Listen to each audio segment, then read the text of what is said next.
Actually बहुत लंबे समय का जिनका बहुत अच्छा अभ्यास होता है वो अचानक के पेपर में पास हो जाते हैं। पास होने का अर्थ है स्थिति हिले नहीं, परेशान न हो जाएं, डोलायमान न हो जाएं, खुशी न खो दें।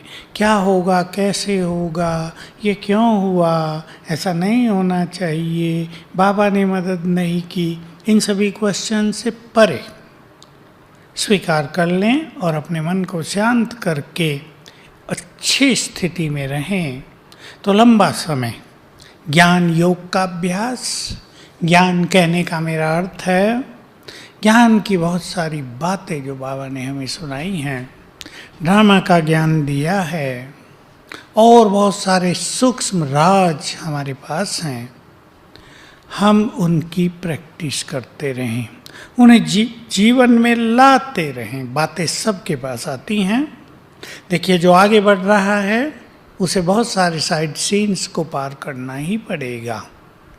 जो खड़ा है उसे क्या पार करना है, जो सोया है उसे क्या पार करना है, जो तेज पुरुषार्थी है, जो कुछ महान कार्य करने के लिए घर से निकले हैं, उन्हें अनेक बाधाएं और परीक्षाओं को पार करना ही होगा। हमें इन बातों के लिए तैयार रहना चाहिए। तो बाबा कहा करते थे, अपने से बात करो, परीक्षा बड़ी या मेरी स्थिति बड़ी।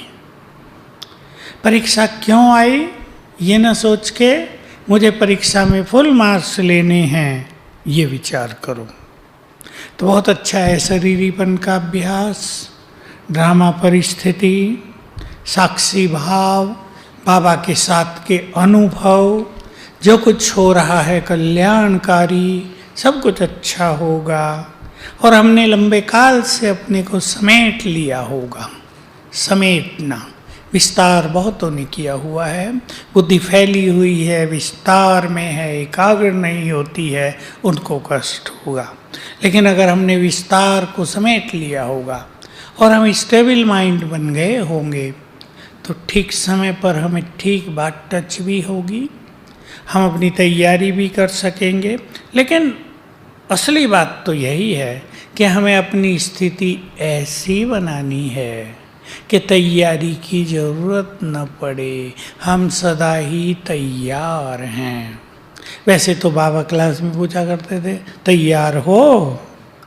सब हाथ उठा देते थे, तैयार हैं। मृत्यु के लिए भी सब तैयार नहीं होते हैं। न जाने क्या क्या याद आता है मनुष्य को।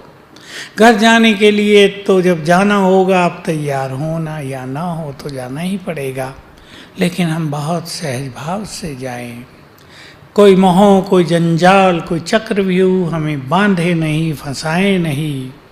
हमने अपने सारे महान कार्य पूर्ण कर लिए हों, हम निश्चिंत हो गए हों, बिल्कुल तृप्त आत्मा बन गए हों कि भगवान इस धरा पर आए, वो हमें सब कुछ देने आए थे, हमने उनसे सब कुछ ले लिया। ऐसी आत्माएं सहज भाव से जाएंगी। बाकी तो पश्चाताप करते जाएंगी, कोई परेशान होते हुए जाएंगी। तो हमें अपने सब कर्तव्य पूर्ण कर लेने हैं और ऐसा समेट कर रखना है अपने को। बुद्धि के विस्तार को ऐसा एकाग्र करना है, इशारा मिले और हम सहज देहभान से मुक्त होकर वापस चले। अचानक कुछ घटना हो जाए, हम उसमें अचल डोल रहे। अब भी तो हमारे सामने सबके पेपर आया है ना, सबकी दिनचर्या बदल गई, सबके जो लक्ष्य थे वो धरे के धरे रह गए। किसने क्या सोचा होगा, किसने क्या सोचा होगा, सब खत्म हो गया। किसके पास पैसे की कमी पड़ रही है, किसी की जॉब जा रही है, किसी को बीमारियां बढ़ गई हैं, किसी के घर में झगड़े बढ़ गए हैं, तो कोई अच्छी स्थिति में भी आ गए हैं। अब भी अचानक का पेपर आया, किसी ने सोचा नहीं था, कल्पनाएं नहीं थी। हम अपने को चेक करें, इस पहले पेपर में हम कितने पास हुए हैं? ये पहला पेपर था। कितने नंबर हमने जमा किए हैं अपने रजिस्टर में? इस पहले पेपर को देखकर हम घबराए, बाबा को कंप्लेंट्स करने लगी, ये तुमने क्या कर दिया। बाबा की भी शिकायत होने लगी, बाबा से नाराज़गी होने लगी। ये तो नहीं हुआ, हम बिल्कुल इसको एक्सेप्ट करके इसको सुंदर अवसर में हमने बदल लिया और हम अच्छे योगी बनकर बहुत कमाई करने लगे। इसलिए जो महान आत्माएं हैं इस सृष्टि की, उनके लिए तो बाबा का इशारा है कि उन्हें सारे महान कर्तव्य करके ही वापस जाना होगा। बाकी सबको अपने कर्मों के अनुसार अपने अपने समय पे वापस जाना होगा। तो हम समेटें, ऐसा रीरीपन का बहुत अच्छा अभ्यास करें। बाबा मेरे साथ है, अंत में उसके सिवाय किसी की याद ना आए, यह भी से तैयारी रखें। इसके लिए हम देख लें कहाँ कहाँ हमारा अटैचमेंट है। ऐसा यदि हम अभ्यास करेंगे, अनुभव बढ़ाएंगे, तो हम सदा एवर रेडी रहेंगे और हमारी गति बहुत बहुत श्रेष्ठ होगी। आपने तो सार में भ्राता जी सब बातें कह दी हैं, इसी में सब कुछ आ गया है।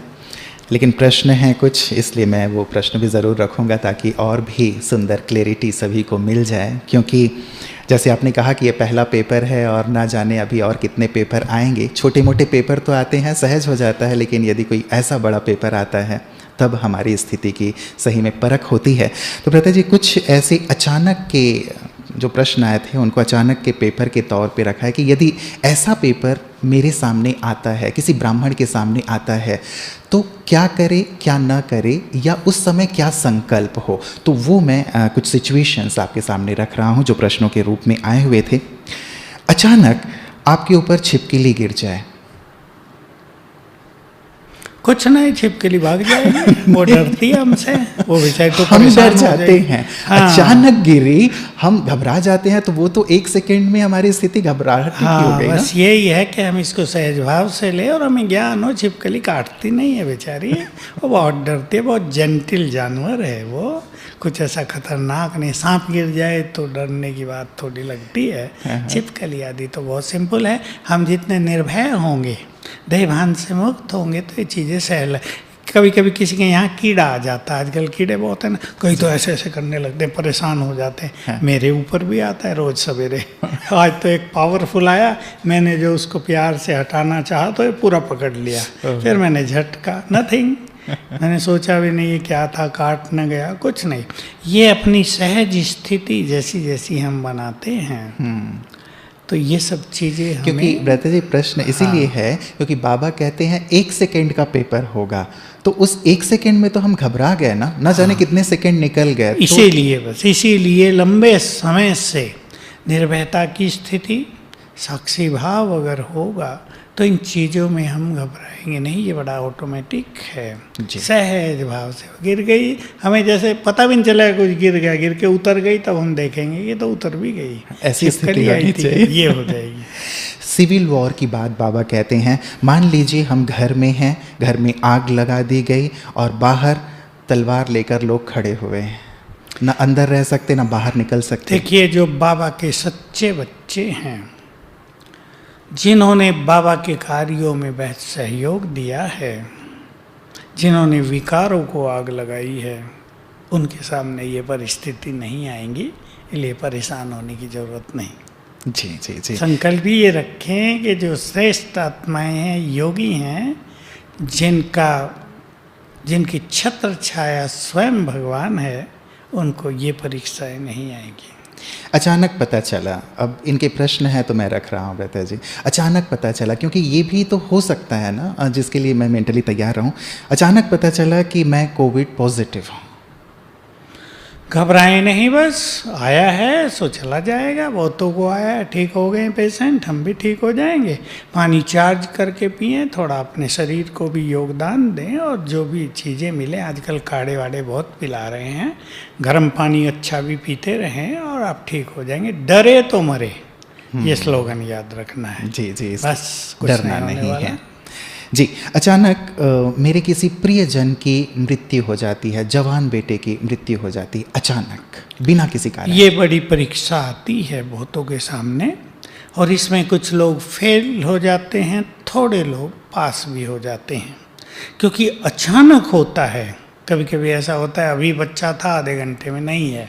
बहुतों के साथ ऐसे हो गया है। अब माताएं तो माताएं हैं, फिर इमोशनली भी जुड़ी रहती हैं। आंसू भी आ गए, कुछ हो गया, ये कोई बड़ी चीज़ नहीं है, लेकिन स्थिति बहुत हिल गई। क्यों हुआ? बाबा कोई गाली देने लगे, मेरे जवान बेटे को क्यों ले लिया तुमने, और नहीं मिले थे क्या तुम्हें अच्छे लोग दुनिया में, मेरा ही मिला था क्या? तो स्थिति हिल गई, बाबा को भी छोड़ दिया, ये फेलियर हुआ। लेकिन जल्दी ही अपनी स्थिति संभाल ली तो नो प्रॉब्लम, पास हो गए। जी जी जी। मुझे लगता है कि हम सब चेक करते चलें कि ये सिचुएशन नहीं आएंगे जैसे भ्राता जी ने कहा है, बट स्टिल पेपर हमारे पास किस प्रकार के आ सकते हैं, लोगों के सामने यदि आ रहे हैं, हम यदि उस सिचुएशन में हैं तो हमारी स्थिति कैसी हो, हमें मुझे लगता है कि चेक करते चलना चाहिए ताकि हम एवर रेडी की ओर बढ़ सकें। भ्राता जी, एक और प्रश्न है कि आप जंगल से गुजर रहे हैं, अचानक आपके सामने भालू आ गया, अचानक। बस यही है कि आप घबराएं नहीं।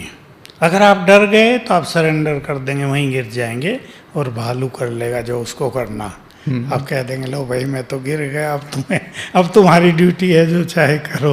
लेकिन अगर आप निर्भय होंगे तो भालू से आराम से आप बच के निकल सकते। भालू कोई ऐसा जोर से अटैक नहीं कर लेता। इधर उधर आप हो जाएं तो भालू समझ में नहीं पाएगा क्या होगा और आप निकल सकते हैं। लेकिन फिर भी अगर आप योगयुक्त होने के अभ्यासी हैं और आपका अच्छा योग है तो भालू शांति से निकल जाएगा। आप लेटे हैं, आपके बिस्तर पर सांप चढ़ गया और सीने पे ही आके बैठ गया। हाँ, बड़ा भारी, आपने तो शंकरवादी उदाहरण दे दिया। अब सीने पे आकर ही बैठ गया तो कह देना बैठे रहो भाई, लो कर लो, क्या करना तुम्हें। ऐसा होगा नहीं। हम अगर योग युक्त होते हैं, और इसलिए बाबा कहते हैं जब सो रात को तो योग युक्त होकर सो तो बाबा तुम्हारी सुरक्षा करेगा, प्रकृति भी तुम्हारी सुरक्षा करेगी।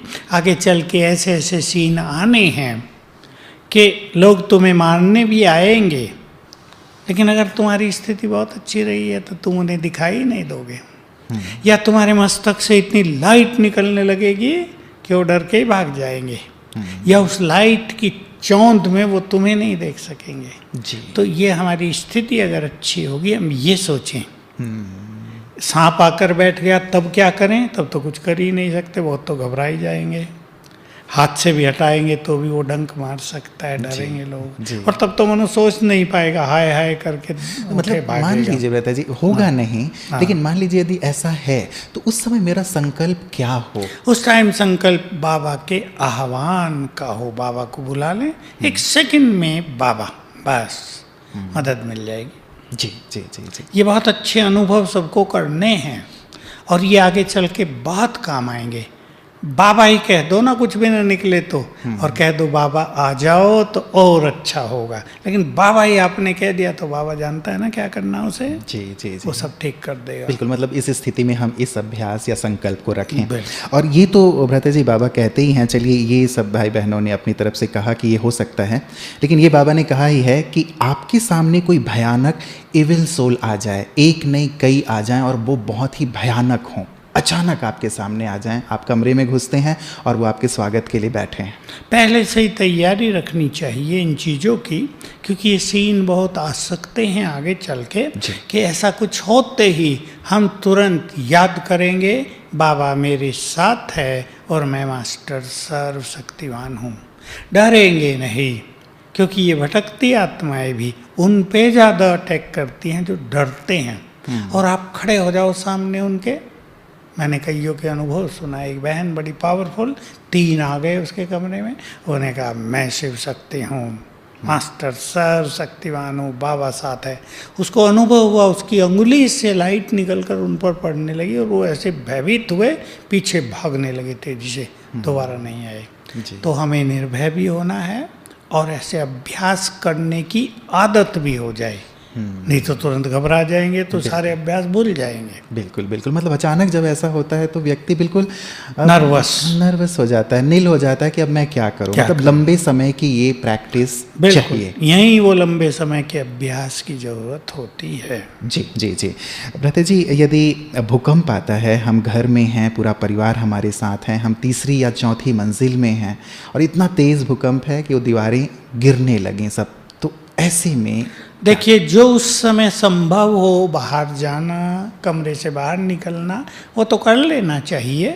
लेकिन बाबा ने एक चीज़ सिखाई थी साकार में ही, कि अगर धरती हिलने लगे तो तुम योग युक्त हो जाओ। दोनों चीजें संभव हैं, या तो हिलना बंद हो जाए धरती, और अगर गिरे भी तुम्हारा मकान तुम्हारे सिर पर तो तुम योग युक्त हो, तुम्हारी गति सर्वश्रेष्ठ हो। ये बाबा सिखाते थे। यही हमें करना चाहिए, क्योंकि अगर हम भाग दौड़ करेंगे तो भाग दौड़ करने वालों को कई बार पैरालाइज हो जाते हैं। सीढ़ी से उतर रहे, टूट के ऊपर गिर गया मकान, न योग रहा न जीवन रहा। कभी कभी ऐसा होता, आधे मरे आधे जिंदे रह गए, तो वो कठिन काम है। स्थिर योग युक्त तो प्रकृति दासी हो जाएगी। सिविल वॉर, अचानक लोग घर में प्रवेश करते हैं और परिवार वालों की बेरहमी से जैसे मारना पीटना शुरू कर देते हैं, इज्जत पे से भी खिलवाड़ करते हैं। स्थिति क्या है? वही मैंने बताया कि अगर हमारी स्थिति बहुत अच्छी होगी, अगर हमने बाबा के कार्यों में बहुत सहयोग दिया होगा, तो इन परिस्थितियों से बाबा अपने बच्चों की सुरक्षा करेगा। और बहुतों के पास तो ये चीज़ें आएंगी नहीं, क्योंकि ये बहुतों के अनुभव हो चुके हैं कि लोग मारने आ रहे हैं, झुंड का झुंड आ रहा है, लेकिन जैसे ही वो उनके घर के आसपास पहुंचते हैं उनके विचार बदल गए, अब उधर चलो। या इतने में मिलिट्री आ जाती है और वो भाग जाते हैं। तो ऐसे बहुत सारे खेल चलते रहेंगे। इसलिए हमें उस टाइम भागदौड़ करने की बजाय, परेशान होने की बजाय, क्योंकि ऐसे समय में परिस्थितियां बहुत विकराल होती हैं। मैंने 2 घटनाएं ऐसी बड़ी सुनी है, लंबी लंबी, जो बहुत भयानक युद्ध चले हैं 2 बड़े शहरों में। तो कोई किसी की सुनता नहीं, सब में पागलपन हो जाता है और जैसे विनाश काले विपरीत बुद्धि हो जाती है। लेकिन अगर हम योग युक्त हैं तो वी आर सेफ। ये हमें बोलना नहीं चाहिए। बाबा ने मुरली में साकार में ही कह दिया था, अगर तुम याद में हो। माताओं को कहा करते थे, सवेरे माताओं को क्लास में आना होता था दिल्ली में, तो बस लेती थी 2-3 स्टॉप पर, उन्हें उतरना पड़ता था। तो पूछती थी, बाबा सवेरे डर लगता है, ज्वेलरी कुछ ना कुछ पहन के रखती हैं माताएं। तो पहले तो बाबा कहता था इसको न पहनो, सवेरे न पहनो, उतार के आ जाया करो। फिर बाबा उन्हें कहता था, तुम याद में रहो, कोई तुम्हारी ओर देखेगा भी नहीं। ये योग का बल इस तरह है, उस टाइम वाइब्रेशंस इस तरह काम करते हैं। जी। तो ये जो बहुत काल बाबा कहते हैं ब्रता जी, अब मान लीजिए कोई 1-2 साल से ही ज्ञान में आया है और ये स्थिति अब आ गई, तो बहुत काल तो उनका हुआ नहीं। तो 2 साल में भी बहुत समय अगर वो अभ्यास करते हों, किसी को 6 मास भी हुए हों, तो 6 मास भी पूरा उन्होंने सुंदर अभ्यास किया हो, तो उनका बहुत काल में गिना जाएगा। जी। अचानक जिस बैंक में मेरे पैसे हैं, मुझे पता चला कि वो बैंक डूब गया। ये भी बहुत हो रहा है और आगे चल के ज़्यादा होने की संभावना है, क्योंकि मैं उन दिनों की कल्पना किया करता हूँ जब भूकंप बहुत होने लगेंगे, सड़कें टूटने लगेंगी, ट्रांसपोर्टेशन फेल हो जाएगा, अफरा तफरी सब, जैसे ऐसा जैसे अब लॉकडाउन में हुआ ना, संसार जैसे रुक गया, ऐसे ही तब होगा, संसार रुक जाएगा एक बार। ऐसे में जो कुछ होगा उसे हमें स्वीकार करके ही चलना है। पैसा आया है, जाएगा, इसलिए जब तक ये है हमारे पास, हम इसे सेवा में यूज करके पुण्य भी कमा लें, अपने परिवार को भी सुख दे दें, अपने लिए भी कुछ ऐसी चीज़ें रख लें ताकि अगर 6 मास तक हमें कुछ न मिले तो कोई कठिनाई न हो परिवार को। इतना हर बुद्धिमान व्यक्ति को, समझदार व्यक्ति को कर लेना चाहिए। फिर भी ऐसा होगा जिनकी स्थिति अच्छी होगी तो 4 घंटे के लिए बाजार खुल जाएंगे, भाई ले आओ जो कुछ है लाना। और स्थिति अच्छी नहीं होगी तो जब आटा खत्म होगा उसी दिन कर्फ्यू लग जाएगा कि भाई अब तो बाहर नहीं निकल सकते, अब कर लो जो करना है। तो स्थिति का बहुत ज़्यादा महत्व रहेगा, क्योंकि स्थिति श्रेष्ठ है तो प्रकृति पूरी सहयोगी है, सिचुएशन सारी अनुकूल हैं। जी। मान लीजिए मेरी स्थिति उतनी अच्छी नहीं है, तो क्या तब बाबा मदद नहीं करेंगे? बाबा तो पहले ही मदद कर रहा है ना, हम उसकी मदद को स्वीकार कर लें, उसकी मदद ले लें। बाबा ने कह दिया जब परीक्षाएं आती हैं ये नियम नहीं होता कि टीचर मदद करे। जी जी, इसीलिए मैंने पूछा। पहले टीचर पूरी पढ़ाई पढ़ाता है, जोर लगवाता है, और जब परीक्षा देने विद्यार्थी बैठ गए तो फिर तो उसे देखना ही है, फिर तो इन्विजिलेटर है, कॉपी भी नहीं करने देगा, अब लिखो भाई जो तुम्हारी तैयारी है। लेकिन फिर भी जिनका योग बहुत अच्छा है, जिन्होंने बाबा का बहुत आह्वान किया है, जिसको ये अनुभव हो गया कि बुलाते ही वो आ जाता है, वो तब भी बस आ जाओ और बाबा आ जाएगा और उन्हें सुंदर अनुभव होंगे। बिल्कुल। तब ऐसा होगा कोई आएगा कह रहे भाई लो हमारे घर में 5 किलो आटा एक्स्ट्रा है तुम ले लो। कई सेंटर वाले हमें सुनाते हैं जी जी कि बाबा किसी को भी टच करता है कोई ना कोई दूध दे कर जाता है। कोई कहता है हमारे घर में सब्जी ज़्यादा आ गई थी आधी आप ले लो, आसपास जो भी बाबा के बच्चे रहते हैं, तो इस तरह उनका कार्य सफल हो जाता है। बिल्कुल। मेरे घर में जो संपत्ति रखी हुई है, जेवर रखे हुए हैं, अचानक कोई चोर सब कुछ लेके चला जाता है, मैं करोड़पति से रोडपति हो जाता हूँ। तो रोड पे चलना अच्छा है, तेजी से दौड़ो। करोड़पति थे तो घर मैंने में जीवन भर की कमाई चली गई मेरी। ये भी कईयों के साथ हुआ है। मुंबई में ही एक परिवार है, उसके साथ हुआ। उसके घर में कारपेंटर्स जो काम कर रहे थे उनको भनक पड़ गई, सब देख लिया 2-4 दिन में, किया सब। तो अचानक जब वो लूट के ले जा रहे थे तो ये घर में प्रवेश कर रहे थे, बाहर कहीं गए थे, तो इस माता ने बड़ी हिम्मत करके एक थैला तो छीन लिया, बाकी लेके भाग गए। और माल था 50 लाख का, ज्वेलरी थी, हीरे थे। लेकिन इन्होंने पुलिस आदि को रिपोर्ट की, मेरे से भी कांटेक्ट किया, मैंने इनका योग शुरू करवाया और 1 मास में सारा मिल गया। अरे वाह। तो बहुत अच्छा हुआ। उन्होंने फिर बाबा की सेवाओं में भी लगाया। बहुत समीप बाबा के बच्चे हैं वो, जी, जी। अच्छे पैसे वाले साहूकार हैं, सिंधी लोग हैं मुंबई के। तो ये ऐसी चीज़ है, बाबा इसके लिए एक चीज़ कहते हैं, उस पर सबको गौर करना चाहिए कि बच्चे अपना सब कुछ इंश्योर कर दो। बाबा ने इंश्योर कंपनी खोली है ना, गॉड्स इंश्योर कंपनी, उसमें इंश्योर कर दो, हवाले कर दो बाबा के। तो अगर तुम्हारा कुछ जाएगा भी वो तो तुम्हारा नहीं जाएगा, वो बाबा का दे दिया ना तुमने, उसका जाएगा और उसका रिटर्न तुम्हें गोल्डन एज में मिलना ही है। और मैं ये भी कहूँगा कि बहुत कुछ यज्ञ सेवा में लगा देना चाहिए ताकि वो सफल हो जाए। फिर बाबा भी बहुत ध्यान देता है और प्रोटेक्ट करता है। बहुत सुंदर। भ्राता जी, क्या ऐसा भी हो सकता है, बाबा तो प्रोटेक्ट करते ही हैं, सब कुछ हमने बाबा को अर्पित करके रखा है, हमारी स्थिति भी अच्छी है, लेकिन क्या ये भी संभव है कि हमारी परीक्षा लेने के लिए भी ये स्थितियाँ हमारे सामने आए कि हमने कैसी स्थिति बनाई है? ये भी संभव है, और हमें ये रियलाइज कराने के लिए भी कि तुम्हारा इन चीज़ों में कितना मोह ममत्व था, तुमने इन सबको रखा तो था। कुछ लोग ऐसे हैं रख देते हैं इमरजेंसी पीरियड के लिए, या इतना होता है कि अपने परिवार वालों को भी सुख नहीं दे पाते उन चीज़ों का, उनको फिर काफ़ी कष्ट होगा। और ये हमारी परीक्षा भी थी, तो जिसकी स्थिति बहुत अच्छी है, जिसने बहुत ईश्वरीय खजाने प्राप्त किए हैं, उसको तो लगेगा अब सब कुछ ही जाने वाला है, गया जाने दो, सतयुग में अथाह धन संपदा मिलने वाली है। थोड़ा बहुत संकल्प चलेगा, शांत हो जाएगा मन, ये अच्छी स्थिति है। बहुत सुंदर। भ्राता जी, अचानक मुझे ये पता चलता है कि मेरा जो बहुत करीबी रिश्तेदार है, दोस्त है, मे भी पति या पत्नी है, ये पता चला कि वर्षों से वो प्रेम की आड़ में मुझे धोखा दे रहा था, चीट कर रहा था, बेवफा निकला। अभी आजकल कलयुग में तो ये बेवफाई की कहानियाँ लाखों हैं। मेरे पास तो बहुत फ़ोन आते हैं, ये माताओं के भी, भाइयों के भी। ये बेवफाई तो दुनिया में कलयुग में एक रस्म सी बन गई है। मैं तो कहता हूँ भाई, अब बहुत बहनें या भाई इस कारण से बाबा के पास आ गए, परेशान हुए, बेचैन रहने लगे, संसार से विरक्ति होने लगी। यहाँ कोई किसी का नहीं, कोई सच्चा प्यार नहीं करता है, सब स्वार्थी हैं। तो बाबा के पास आ गए तो मैं तो उन्हें हंसी में कहा करता हूँ, उन्हें धन्यवाद दो, तुम्हें भगवान से मिला दिया, नहीं तो तुम मिलते क्या, उधर ही मस्त रहते। इसलिए ये सब है, इसे स्वीकार करके अपने को प्रभु प्रेम में अगर आप मगन कर दें तो इन चीज़ों के इफ़ेक्ट से आप ऊपर आ जाएंगे। बहनों पर इसका इफेक्ट थोड़ा ज़्यादा आता है।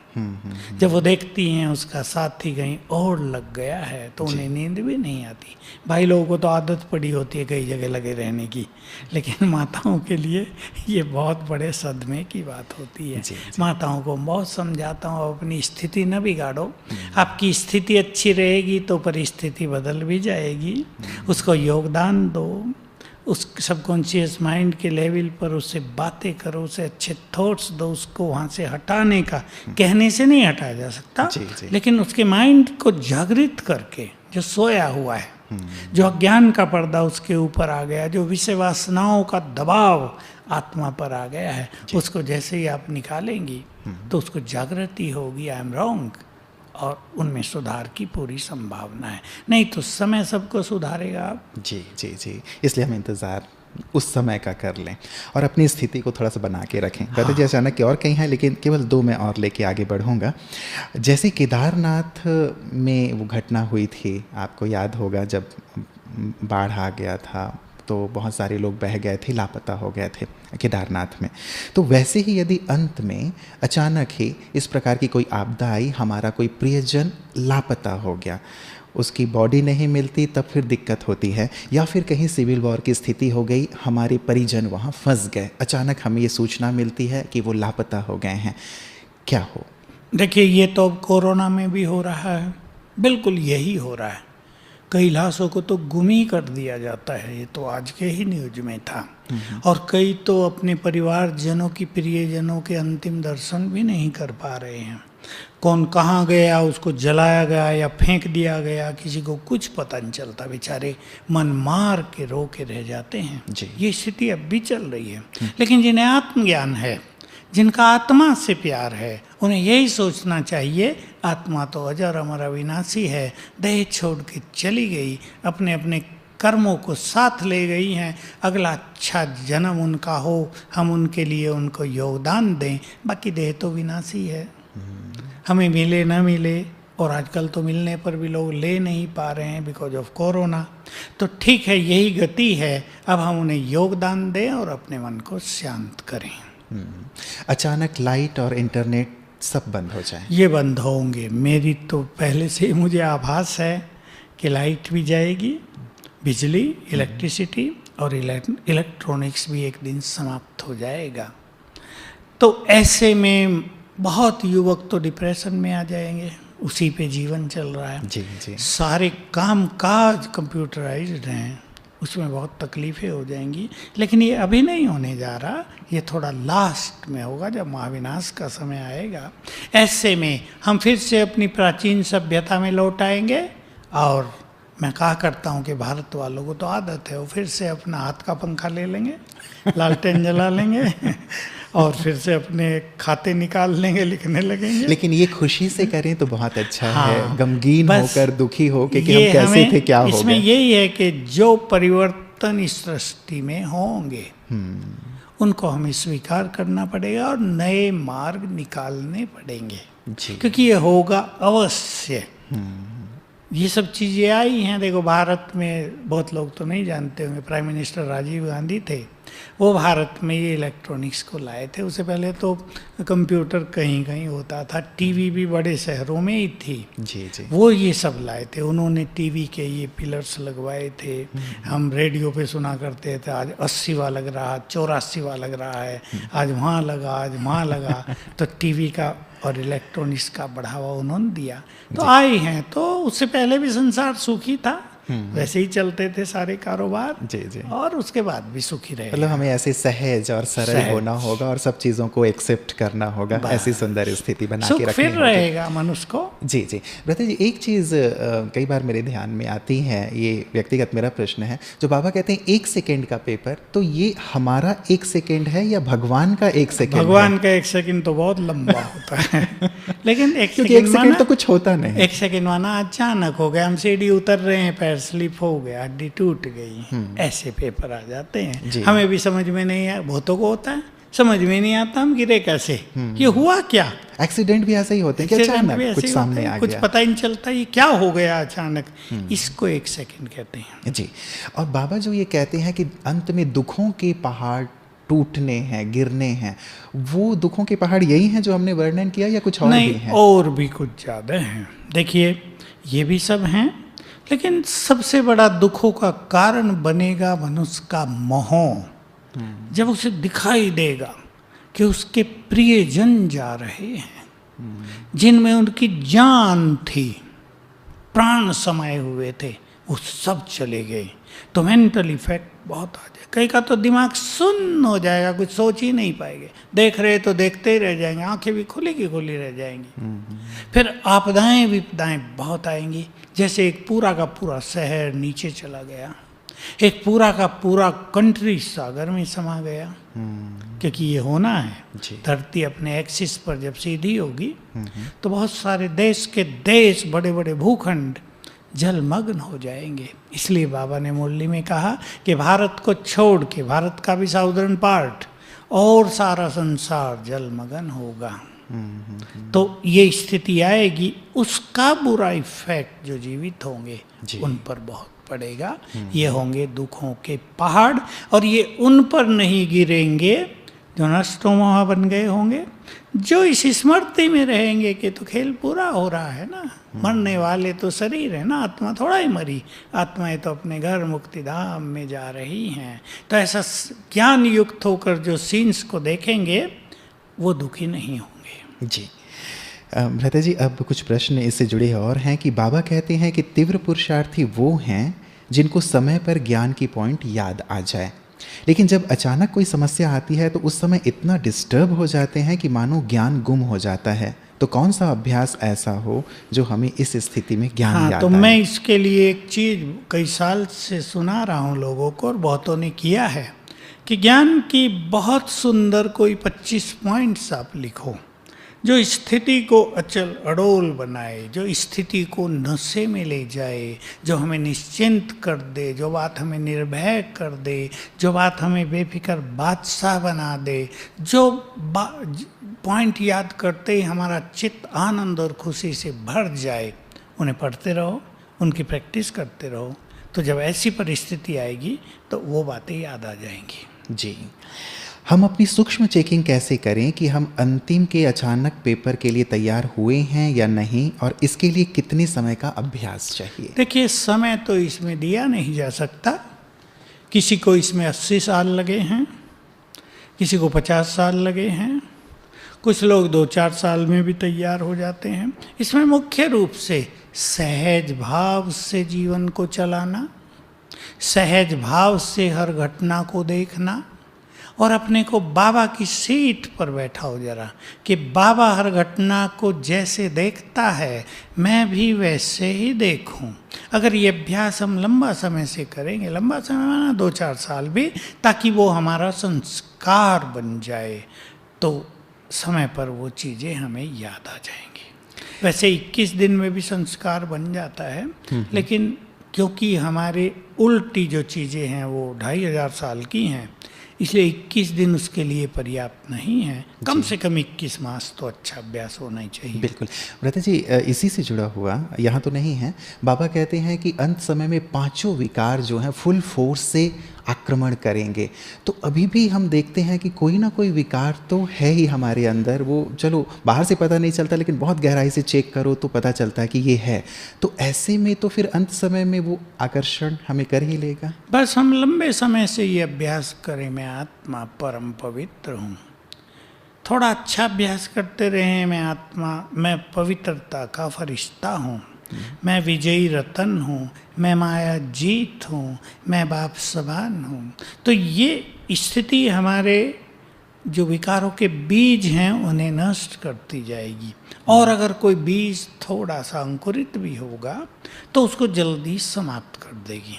तो बहुत अच्छे स्वमान के अभ्यास, बहुत अच्छे अशरीरीपन के अभ्यास हमें इस चीज़ से मुक्त रखेंगे। जी, क्या गृहस्थियों के लिए अलग पेपर होंगे, समर्पित वालों के लिए अलग होंगे, और क्या गृहस्थियों को भी अंत समय में वर्ल्ड स्टेज पर सेवा करने का अवसर मिलेगा? देखिए, इसमें गृहस्थ और समर्पणता, कुमार या कुमारी, माता या पुरुष, इसकी बात नहीं। जिसकी स्थिति महान बन गई वो वर्ल्ड स्टेज पर आ जाएंगे। उनमें माताएं भी हो सकती हैं, तो कुमार भी, तो कुमारियां भी, समर्पित भी और गृहस्थ वाले भी। इसमें खेल श्रेष्ठ स्थिति को बनाने का है। रही बात पेपर्स की, थोड़ा थोड़ा अंतर तो हो ही सकता है।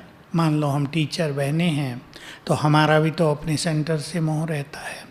गृहस्थी माताएं हैं आप, गृहस्थी माताओं का भी अपने घरों से मोह रहता है। दोनों की स्थिति थोड़ी समान सी हो जाती है। लेकिन कभी कभी जो सेवाओं में निमित्त हैं उनके पेपर थोड़े सूक्ष्म भी होते हैं। मान का पेपर आता है, मैंपन का पेपर आता है, ईर्षा द्वेष के पेपर आते हैं। यह हम गृहस्थी के पास तो होते नहीं हैं। थोड़ा थोड़ा अंतर होगा, पर नॉर्मली पेपर सबके समान होंगे। प्रथा जी, एवर रेडी का मतलब क्या है और हमें किन किन बातों में एवर रेडी रहना है? देखिए, एक तो निर्मोही बनने में सबसे बड़ा जो खेल है निर्मोही स्थिति का होगा। दूसरा, देहभान को छोड़कर एक सेकंड में अशरीरी होने में।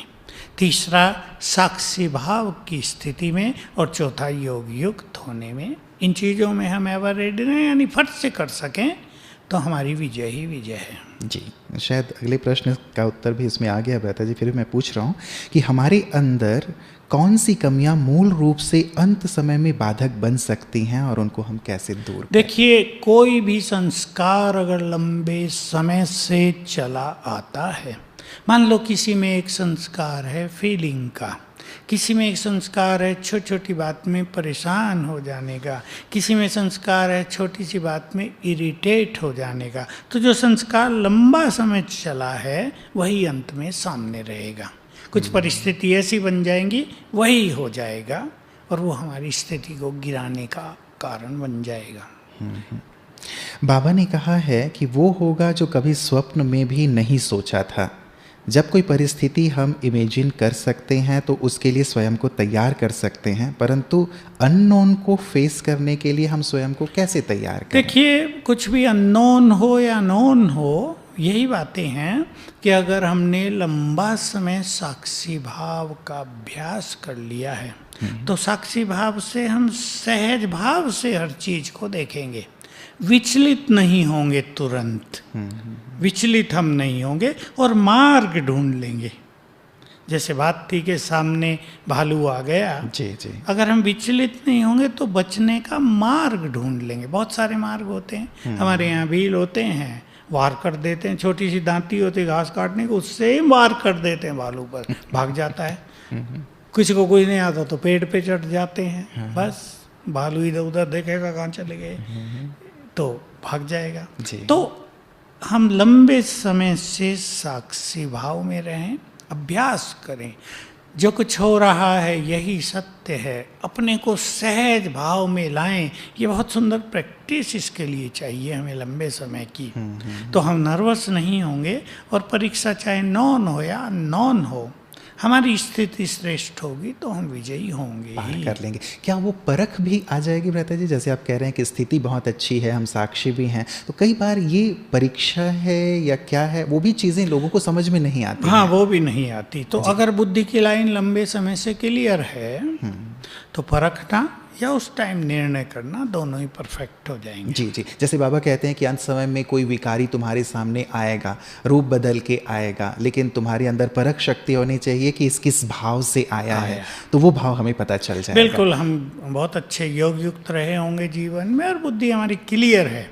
और एक चीज और कि किसी की बातों में जल्दी ही आ जाने की आदत ना हो।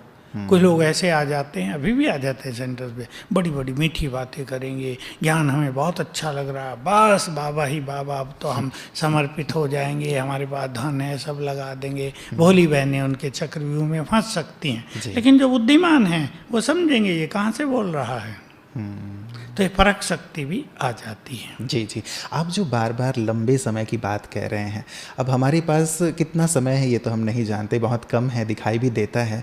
तो मेरी दिनचर्या कैसी हो, कैसे मैं क्या क्या बातें अपनी दिनचर्या में शामिल रखूं कि ये सारी बातें एक लंबे समय की प्रैक्टिस में आ जाएं भ्राता जी? मैं इसके लिए एक बहुत सिंपल सी राय देना चाहूँगा कि हर भाई बहन 8-10 ऐसे सुंदर संकल्प लिख लें जिनको उठते ही याद करना है, सोने से पहले याद करना है, हो सके तो एक आध बार और याद कर लें ताकि वो नेचुरल हो जाए। जैसे मेरे साथ भगवान है तो मेरे साथ सब कुछ बहुत अच्छा होगा, मैं बहुत भाग्यवान हूँ तो मेरा भविष्य बहुत सुंदर है, मेरी चिंताएं बाबा करता है, मुझे निश्चिंत रहना है, जब भी हम बुलाते हैं बाबा आ जाता है। ऐसी ऐसी 10 बातें लिख लें और रोज अपने को याद दिलाया करें। उनमें ये भी होगा ये खेल अब पूरा हो गया है, अब सबको जाना है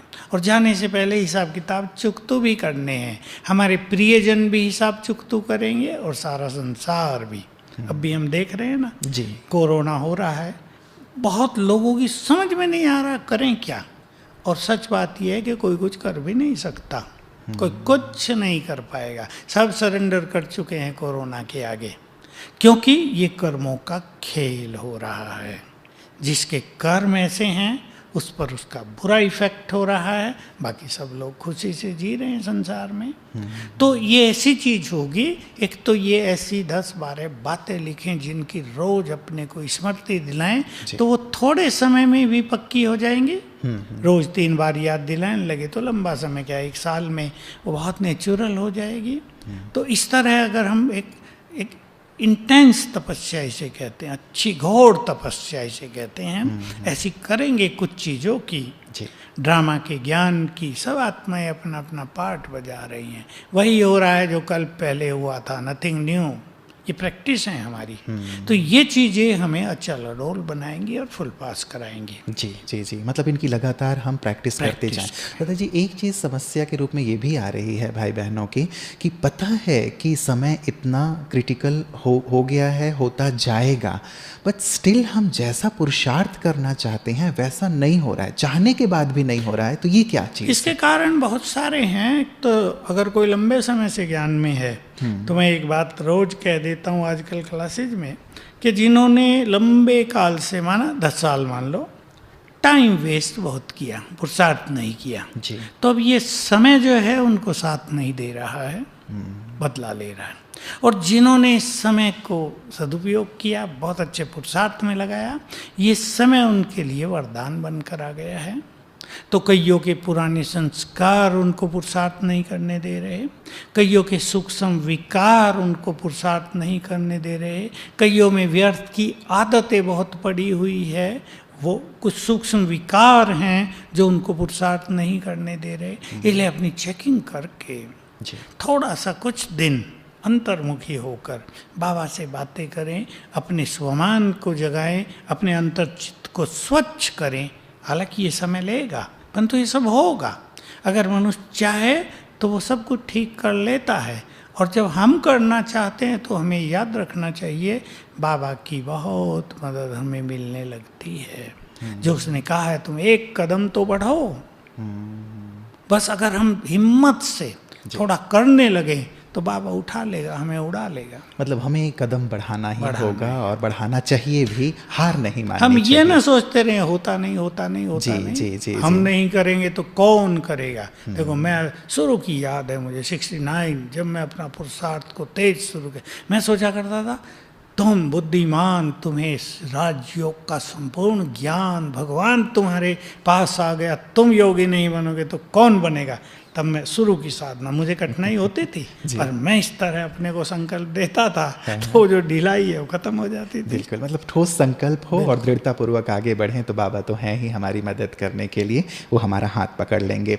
किसी भी परिस्थिति से तुरंत बाहर निकलने के लिए क्या करें ताकि हम आगे के पुरुषार्थ के लिए रेडी हो सकें, बजाय इसके कि हम उसमें फंसे रहें? ये बहुतों के साथ हो रहा है।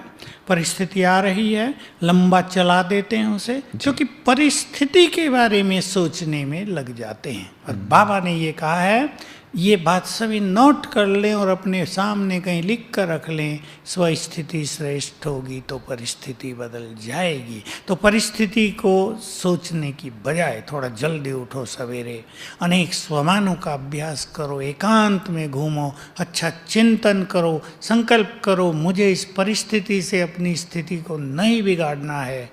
बाबा की मदद लो, उसको बुलाओ, तो परिस्थिति स्वरूप न होकर हम समाधान स्वरूप हो जाएंगे। जी, बाबा हमेशा हमें आंतरिक रूप से तैयार करने के लिए यही 3 शब्द बहुत काल, अचानक और एवर रेडी कहते हैं।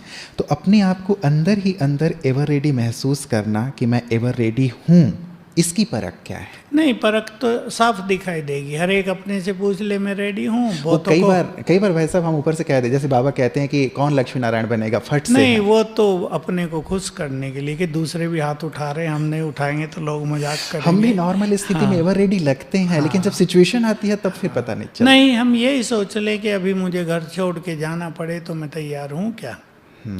अगर मुझे देह छोड़कर जाना पड़े तो मैंने अपने सारे कार्य पूर्ण कर लिए क्या। मन शांत और एकाग्र है, ये पहचान है एवर रेडी की। मन शांत और एकाग्र हो तब हम रेडी हैं। जी, बाबा कहते हैं अंत में जो बंधन मुक्त होंगे, बाबा उनकी बुद्धि को टच करेंगे और मधुबन बुलाएंगे। क्या ये भी एवर रेडी का ही पेपर है? क्या गृहस्थ में रहने वालों की बुद्धि को भी बाबा टच करेंगे? अंतिम विनाश की लीला को मधुबन की पहाड़ियों से देखने का भाग्य क्या हमें भी मिलेगा? लेकिन मधुबन में पानी नहीं मिलेगा आपको, देख लो फिर यहाँ रह सकोगे। इसलिए मेरी राय ये होती है, जहाँ आप हैं और आप बाबा की याद में हैं तो वहीं बाबा है और वहीं मधुबन है। हम में से बहुत सारी महान आत्माओं का पार्ट अलग अलग एरिया में ही होगा। ये सीक्रेट भी आपको जानना चाहिए। सभी महान आत्माएं कोई मधुबन में आ जाएंगी, ये ड्रामा है ही नहीं। बाबा ने अष्टरत्नों के लिए कहा हुआ था, वो अलग अलग स्थान पर होंगे, अलग अलग स्वरूप की सेवा उनसे होगी, क्योंकि एक एक महान आत्मा जहाँ होगी उनके वाइब्रेशंस उस एरिया के लिए बहुत कल्याणकारी होंगे। वो जैसे वहाँ के लिए मास्टर रक्षक बन जाएंगे। इसलिए सबको मधुबन भागने की ज़रूरत नहीं, ना आप आ सकेंगे। तो बाबा ने जो कहा है कि एक लास्ट ट्रेन होगी और तुम उसमें बैठ जाओगे, लास्ट फ्लाइट होगी तुम उसमें बैठ जाओगे। ट्रेन और फ्लाइट चलेंगी नहीं, ये तो बाबा अपने बच्चों को खुश करता था केवल। अभी हमने देखा ना इस चीज का पहला ही जो अनुभव कराया बाबा ने, तो हमने देखा बहुत लोग तो मधुबन में रह ही नहीं सकते। 2 मास रहना पड़ा तो घर याद आने लगा था। अरे बच्चे रो रहे हैं, मम्मी कहाँ चली गई छोड़ के, अब मम्मी को खिंचाव हो रहा, जा भी नहीं सकते, रह भी नहीं सकते, बेचारों की दुर्गति हो गई। खुद कहते थे बहुत परेशान हो गए हम तो यहाँ। तो ये पावन भूमि सभी को स्वीकार नहीं करेगी। जिनका पार्ट होगा, हमें तो ये सोचना है हम जहाँ भी हों अच्छी स्थिति बनाएं, अच्छा पार्ट बनाएं, हम संसार के काम आ जाएं। विनाश देखकर क्या करेंगे, संसार को मदद करनी है हमें। जी जी, मतलब हम जहाँ रहें वहीं मधुबन बना लें, वहीं श्रेष्ठ स्थिति हो तो वो सब सर्वश्रेष्ठ है। बाबा जो कहते हैं, या इन्होंने जैसे कहा कि मधुबन की पहाड़ियों से विनाश देखेंगे, तो इस पहाड़ी से विनाश दिखाई देगा क्या? देगा ही नहीं, 10 किलोमीटर भी नहीं दिखाई देता। टीवी बंद हो जाएंगी। बाबा साक्षात्कार में अपने बच्चों को मगन रखेगा और पता ही नहीं होने देगा कब दुनिया खाली हो गई। ये हमारी स्थिति पर डिपेंड करेगा। इसलिए और सब बातें सोचने की बजाय कि हम भागे मधुबन। अब माताओं से पूछता हूँ मैं, क्या आप अपने 4 बच्चों को छोड़ के मधुबन भागोगी? तुम यहाँ भूखे प्यासे रहो, मैं तो चली मधुबन। करेगी कोई माता? इम्पॉसिबल है। इसलिए इस भागदौड़ की ज़रूरत नहीं, भागदौड़ करनी है अपनी स्थिति को महान बनाने की।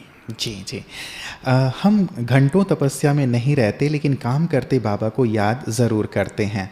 तो क्या ऐसी हमारी स्थिति हमें एवर रेडी बना पाएगी? बिल्कुल। ये स्मृति स्वरूप अगर आप होते रहेंगे तो आप बैठने वालों से भी अच्छे योगी बन जाएंगे, क्योंकि बाबा ने साकार मुरली में पीछे कहा था, जो कर्म करते हुए योग कर सके वही बहादुर हैं। तो आप महावीर कहलाओगे, क्योंकि बैठकर बहुत लोग योग करते हैं लेकिन उठने के बाद स्थिति बिगाड़ लेते हैं। और अगर आप कर्म में योग करेंगे तो सारा दिन आपकी स्थिति अच्छी रहेगी। इसलिए बैठने के योग से बेटर है कर्म योग। जी। परम धाम बीज रूप स्थिति में ज़्यादा समय टिके रहें, इसकी सहज विधि क्या है ताकि अंत में सेकंड में हम अशरीरी हों? लंबा समय सारे दिन में अशरीरी होने का अभ्यास करना, आत्मिक दृष्टि का अभ्यास करना। यदि सारा दिन हम ये 2 अच्छे अभ्यास करते हैं तो परम धाम में जाना, चाहे अमृत वेले हो चाहे कभी भी, इजी हो जाएगा। जी। आपको क्या लगता है अपने इतने लंबे काल के अनुभव के आधार पे व्रत जी कि कौन सी धारणाओं पर हमारा विशेष ध्यान हो तो हम इस अचानक के पेपर में बिल्कुल एवर रेडी हो के पास विदान? लंबे समय से जीवन को सरल बनाएं, सहज भाव से जीना सीखें। जो जीवन में हाय हाय भाग दो तेरा मेरा ये है ना, इससे अपने को मुक्त करें। भगवान मिल गया, चित्त शांत हो जाना चाहिए। भगवान मिल गया, उसका संपूर्ण ज्ञान मिल गया, उसके खजाने मिल गए, वरदान मिल गए, उसकी दृष्टि मिल गई तो संतुष्ट हो जाना चाहिए।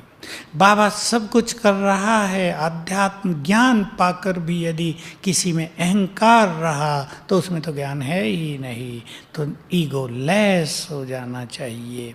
स्वचिंतन को बढ़ाने के लिए अंतर्मुखी और एकांत हो जाना चाहिए। बस ये 4-5 धारणाएं ध्यान देंगे।